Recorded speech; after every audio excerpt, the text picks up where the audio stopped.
মিথ্যা মামলা প্রত্যাহার করা না হলে এবং সাকিবকে ক্রিকেট থেকে অপসারণ করলে এক দফা দাবিতে মাঠে নামবেন সাকিবিয়ানরা। সাকিব বাপ দাদা মামা ধরে সে বিশ্বসেরা অলরাউন্ডার না, পছন্দের খেলোয়াড় না দেখে মিথ্যা মামলা দেওয়া হচ্ছে। স্বাধীন বাংলাদেশের এটা মোটেও কাম্য না। আমরা কি দেশ স্বাধীন করেছিলাম এই মিথ্যা মামলার জন্য? এভাবে মনের দুঃখ প্রকাশ করলেন এমরুল খান।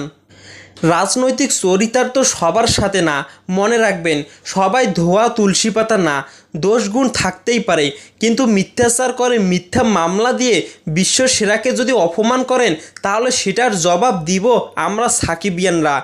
ইতিহাস ভুলে যাইয়েন না। সাকিব আল হাসান এদেশের পতাকার বাহক। বাংলাদেশ নামে একটা দেশ আছে, পুরো বিশ্বকে চিনিয়েছে সাকিব আল হাসান। আর এই সাকিবকে দল থেকে বাদ দিলে আমরা সাকিবিয়ানরা এক দফা দাবিতে রাজপথে নামবো ইনশাল্লাহ। তো দর্শক, আপনারা কে কে সাকিবের জন্য রাজপথে নামতে চান অবশ্যই আপনাদের মূল্যবান মতামতটি আমাদের কমেন্ট বক্সে লিখে পাঠাবেন এবং ভিডিওটি শেয়ার করে দিবেন। ধন্যবাদ।